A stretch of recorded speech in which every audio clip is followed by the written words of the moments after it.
Hai sahabat Korea Official, apa kabar? Dalam agenda sidang selanjutnya, Jaksa Penuntut Umum akan menghadirkan keluarga Yosua untuk menjadi saksi di persidangan terdakwa Ferdy Sambo.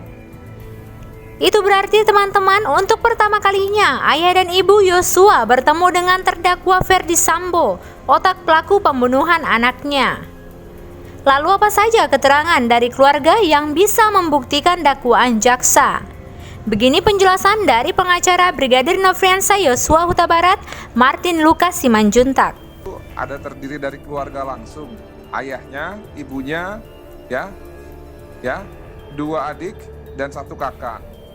Nah, terhadap keterangan saksi 4 orang, kecuali adiknya Mahareza Huta Barat, itu kurang lebih mirip-mirip ya keterangan saksinya ya. Jadi peristiwa mengenai kapan diberitahu sudah meninggal, lalu bagaimana peristiwa ketika peti mati itu sampai di Jambi, lalu bagaimana kondisi mayatnya pada saat ditemukan, dan bagaimana perasaan keluarga ya selaku sebagai keluarga korban dalam hal ini, dan tentu yang lain-lain lagi. Lalu ada 3 orang tante ya, yang pada saat peristiwa itu juga melihat bahwa terjadi kesewenang-wenangan ya oleh para oknum yang sudah dipecat ini, dan sebagian masih belum dipecat, dan juga luka-luka korban. Lalu ada dua orang ya, petugas dari RSUD Sungai Bahar yang bertugas untuk menambahkan formalin dan melihat detail-detail mengenai luka-luka yang ada di tubuh Joshua ya. Lalu ada lagi satu kekasihnya ya, yang menurut saya ini merupakan saksi kronologis dan juga saksi bisa dibilang saksi fakta juga. Karena kenapa? Karena keterangan dari saksi Vera inilah di awal yang mengungkapkan bahwa ada petunjuk ya, ancaman-ancaman semenjak tanggal 19 Juni, 21 Juni, tanggal 7 Juli, dan juga pada saat sebelum peristiwa penembakan di pukul 16.31 itu yang bersangkutan masih sempat berhubungan melalui WhatsApp call.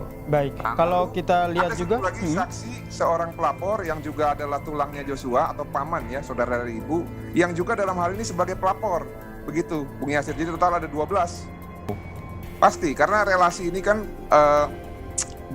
berawal dari hubungan pekerjaan ya.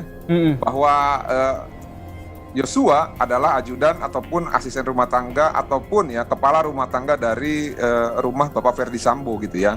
Nah, tentunya relasi inilah salah satunya juga yang akan dibahas di persidangan nanti. Bagaimana dulu sebelum peristiwa penembakan, apakah hubungannya baik gitu ya.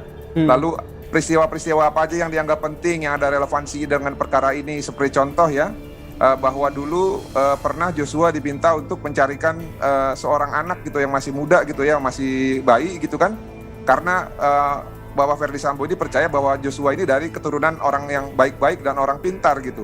Nah, mengenai anak ini diminta gitu ya, anak bayi ini diminta untuk apa, itu saya kurang tahu apakah ada hubungannya dengan hal-hal yang lain gitu ya. Lalu bagaimana komunikasi Joshua dengan keluarga, apakah pernah berbincang bersama-sama dengan Bapak Ferdy Sambo dan Putri Chandrawati dengan keluarganya secara langsung. Nah, itu wajar-wajar saja. Kenapa? Karena semasa hidupnya ya, pasti orang tua dan juga keluarga ini mengetahui bagaimana hubungan dengan antara Joshua dengan para terdakwa ini. Seperti itu.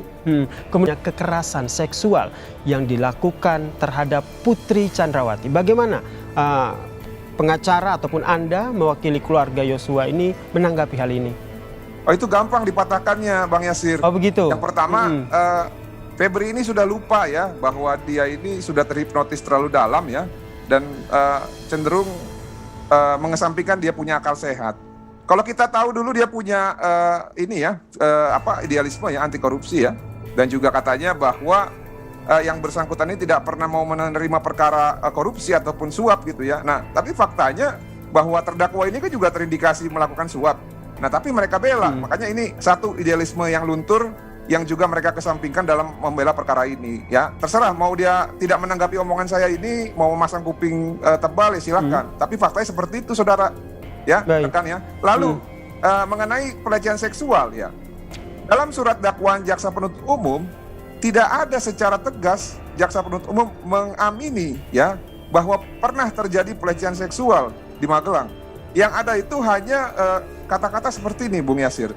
Ya, yang pertama ya, bahwa ada klaim sepihak ya terdapat kekerasan seksual yang belum bisa dipastikan kebenarannya. Nah, ini berarti kan jaksa memposisikan diri berhati-hati, jangan sampai dia kena prank gitu ya.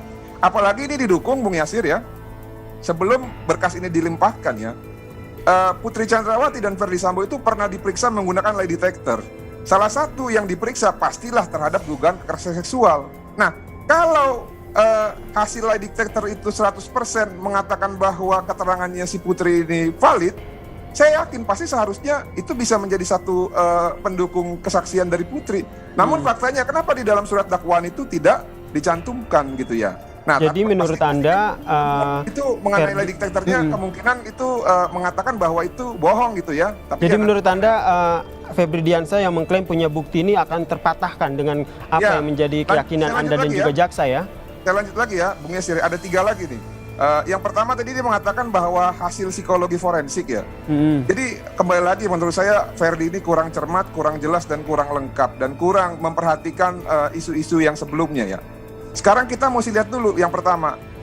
Psikologi forensik ini kan dalam strata itu di dalam pembuktian dia ini masuknya dalam keterangan ahli ya. Nah, ahli mana ini yang memberikan keterangan ahli? Yang pertama, apakah ahli E-charge atau ahli AD-charge? Apakah ahli yang memberatkan atau ahli yang meringankan yang dihadirkan oleh mereka?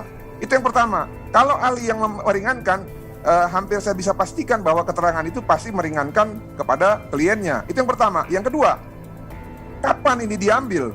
Ya, apakah diambil pasca dugaan kekerasan seksual itu baru hangat-hangatnya terjadi, atau diambil setelah Putri menjadi tersangka dan Ferdy Sambo menjadi tersangka? Kalau ini diambil pada saat Putri jadi tersangka ataupun Ferdy Sambo jadi tersangka dan sedang diproses etik, saya curiga bahwa hasil psikologi forensik ini bisa saja depresinya itu bukan karena akibat kekerasan seksual, tapi akibat Putri Chandrawati, Ferdy Sambo itu menjadi tersangka dan kehilangan pekerjaan gitu ya. Itu kan bisa saja. Nah, makanya nanti hasil seperti apa silakan dibuka di dalam persidangan. Lalu tadi si Febri juga bilang salah satu alat buktinya adalah keterangan Putri Chandrawati. Di dalam hal ini ya, ini yang dipersidangkan adalah 340 Bung Yasir. Jadi posisi Putri bukan sebagai saksi, kecuali dia buka laporan ya mengenai kekerasan seksual pada saat di Magelang, itulah keterangan dia sebagai saksi. Namun saat ini dia sedang diadili sebagai pelaku pembunuhan berencana. Oleh karena itu, keterangan dia itu adalah keterangan terdakwa yang memiliki hak ingkar. Jadi tidak perlu dihiraukan, dia punya hak ingkar. Jadi menurut saya itu tidak kuat. Nah, yang terakhir Bung Yasir. Oke, yang terakhir. Ada keterangan saksi yang dia bilang indirect evidence, saksi yang tidak melihat langsung tapi ada di lapangan ya. Nah, sayangnya lagi ya, saksi-saksi ini semua memiliki hubungan kerja dengan mereka. Seperti contoh, Susi adalah pekerja dari Putri, dibayar gajinya. Kuat adalah pekerja Putri dan Ferdy Sambo, dibayar gajinya.